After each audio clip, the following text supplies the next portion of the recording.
Chegamos ao capítulo 15 da Epístola de Romanos e hoje nós vamos ver algumas coisas muito importantes que nós devemos preservar para a nossa vida espiritual. Vamos pedir a direção de Deus. Senhor Jesus, que o Senhor fale conosco através desse capítulo, que o Senhor fale com a gente, por isso ilumina o nosso entendimento, abre, meu Deus, a nossa mente para que possamos entender a Tua vontade, que assim seja. Então, eu gostaria até de começar lendo aqui o comentário do Bispo Macedo, né? Mas nós que somos fortes, porque é o que Paulo começa falando na epístola. Os fortes na fé já passaram por várias experiências que os levaram a uma comunhão mais estruturada com Deus. Por essa razão, são maduros o suficiente para suportar com paciência a falta de espiritualidade e de discernimento dos fracos. É melhor que sejamos desagradados com suas atitudes e com sua maneira de pensar do que agradar a nós mesmos tentando convencê-los do contrário daquilo que creem. Se começamos a discutir as opiniões e os pontos de vista de cada um, deixamos de lado aquilo que realmente importa para o crescimento espiritual. A palavra de Deus. Nenhum sacrifício feito com o objetivo de ajudar os fracos na fé pode ser comparado ao sacrifício do Senhor Jesus na cruz por nós, pois ele abriu mão da sua própria vontade para fazer a do Pai. Se ele tivesse pensado em si mesmo, ninguém seria salvo. Imagine se o Senhor nos lançasse fora. Pelas nossas falhas, pelas nossa teimosia e por todas as vezes que lhe desagradamos. Porém, mesmo sendo ele tão grande como é, não somente suportou, como também se compadeceu das nossas fraquezas. É dessa forma que devemos proceder em relação aos que não têm uma fé bem definida. Então, começando agora pelo 1, mas nós que somos fortes, devemos suportar as fraquezas dos fracos e não agradar a nós mesmos. Portanto, cada um de nós agrade ao próximo no que é bom para a edificação.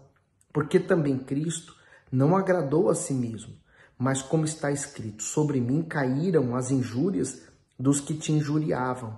Quer dizer, suportar o fraco é aquelas pessoas que às vezes ainda não têm a sua fé fortalecida, né? Ela ainda não está firme naquela fé que vai levantar ela. Por exemplo, muitas vezes a pessoa vem falar de um problema e a gente responde de uma forma tão simples, né? Olha, isso aí vai mudar, a sua vida vai ser transformada, faz a corrente, fica firme, confia em Deus. E às vezes a pessoa que está passando pela situação, ela não consegue entender isso, porque a fé dela não alcançou esse patamar ainda. Então nós temos que ter esse cuidado também, né?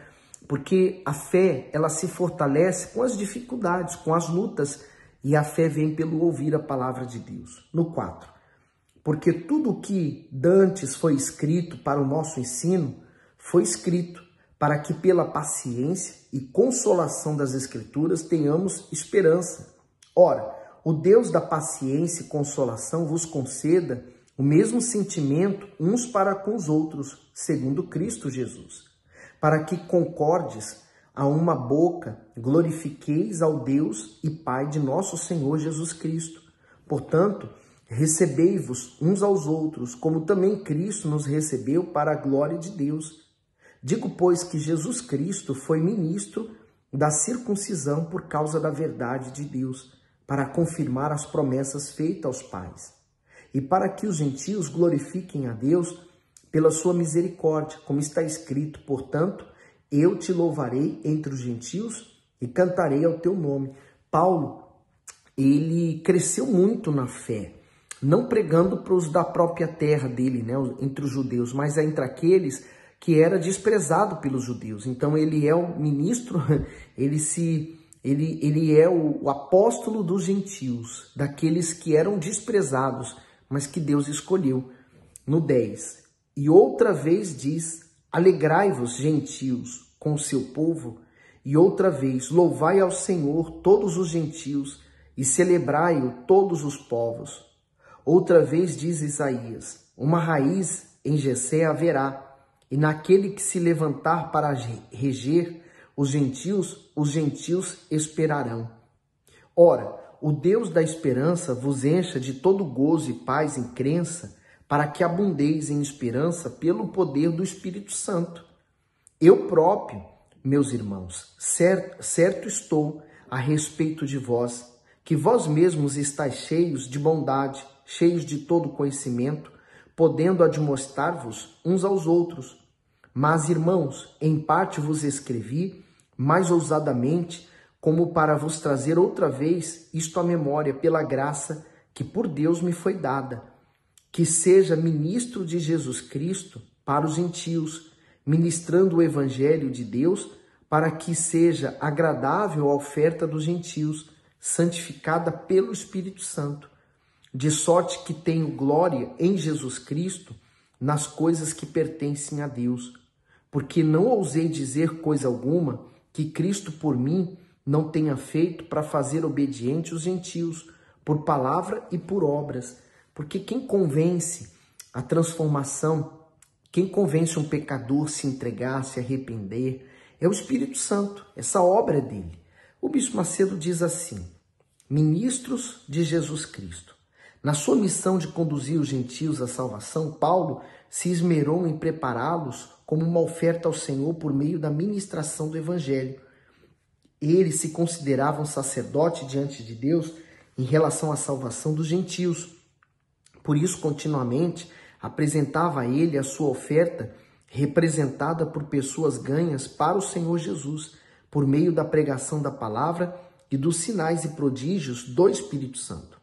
Muitos se convertiam ao Senhor. Assim, o servo do Altíssimo é como um sacerdote, porque o seu ofício é apresentar a Deus a sua oferta em forma de pessoas sofridas e aflitas que necessitam de salvação.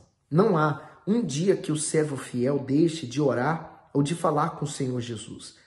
Pode ser um familiar, um amigo, um colega de trabalho, vizinho ou conhecidos. Afinal, ele sabe que essa é a oferta que sobe a Deus como cheiro agradável. Além disso, compreende que, como sacerdote, o seu ofício sagrado é oferecer essa oferta a ele. Esse comentário também, a parte B, santificada pelo Espírito Santo, aqui do versículo 16, ele diz assim: santificada pelo Espírito Santo. Os judeus consideravam os gentios pagãos, impuros e indignos da misericórdia divina. Por isso, alguns cristãos judeus duvidavam que os gentios e suas ofertas pudessem ser santificados e aceitos por Deus. Contudo, pacientemente, Paulo esclareceu que a santificação vem pelo Espírito Santo, ou seja, o Deus Altíssimo aceita todo aquele cujo coração foi regenerado pelo Espírito Santo e santificado com seu poder. Qualquer pessoa, por mais indigna que seja e que tenha praticado os mais terríveis pecados, será aceita por Deus se houver no seu interior arrependimento sincero. O Altíssimo jamais desprezará uma pessoa que tem um coração quebrantado e um grande desejo de mudar e de se tornar uma nova criatura. Quem tiver esse desejo e quiser ser aceito por ele, precisa se entregar de corpo, alma e espírito como oferta viva no seu altar. E aí, continuando agora no 19, pelo poder dos sinais e prodígios e pelo poder do Espírito de Deus, de maneira que desde Jerusalém e arredores até ao Ilírico tenho pregado o Evangelho de Cristo. E desta maneira me esforcei por anunciar o Evangelho não onde Cristo foi nomeado, para não edificar sobre fundamento alheio. Antes, como está escrito, aqueles a quem não foi anunciado o verão, e os que não ouviram o entenderão. E é por essa causa também, só fazendo aqui um parênteses, é por essa causa que o Evangelho chegou até nós. Senão, se eles ficassem presos apenas aos judeus e pregando para eles a Jesus Cristo, então nós seríamos considerados gentios e até hoje indignos de receber essa palavra. No 22, por isso também, muitas vezes tenho sido impedido de ter convosco. Mas agora, não tendo mais lugar nestas regiões, e tendo já muitos anos grande desejo de ir ter convosco, quando partir para a Espanha, irei ter convosco, pois espero que de passagem vos verei e que para lá seja encaminhado por vós, depois de primeiro em parte me satisfazer da vossa companhia. Mas agora vou a Jerusalém para ministrar aos santos, porque pareceu bem a Macedônia e a Cássia fazerem uma coleta para os pobres dentre os santos que estão em Jerusalém. Isso lhes pareceu bem, como devedores que são para com eles. Porque se os gentios foram participantes dos seus bens espirituais, devem também ministrar-lhes os temporais. Assim que concluído isto, e havendo-lhe consignado esse fruto, de lá, passando por vós, irei à Espanha. E bem sei que, indo ter convosco, chegarei com a plenitude da bênção do Evangelho de Cristo. E rogo-vos, irmãos, por nosso Senhor Jesus Cristo e pelo amor do Espírito, que combatais comigo nas vossas orações por mim. Veja que é importante você orar pelo seu pastor, pela sua igreja, pelo povo da sua igreja. É importante. Está aqui. O próprio Paulo pedindo que as pessoas viessem também orar por ele, né? No 31. Para que seja livre dos rebeldes que estão na Judéia, e que esta minha administração, que em Jerusalém faço, seja bem aceita pelos santos, a fim de que, pela vontade de Deus, chegue a vós com alegria e possa recriar-me convosco. E o Deus da paz seja com todos vós. Amém. Então, Paulo termina esse capítulo 15, né, lembrando as pessoas sobre a oração. A oração, ela é um meio que nós temos de falar com Deus. Não aquelas decoradas, né, que você pega um texto e lê ele. Não é essa oração, isso não é oração. Isso é um texto que você está lendo. A oração é quando você falar com Deus, né? E não é uma conversa só de uma via, de duas vias.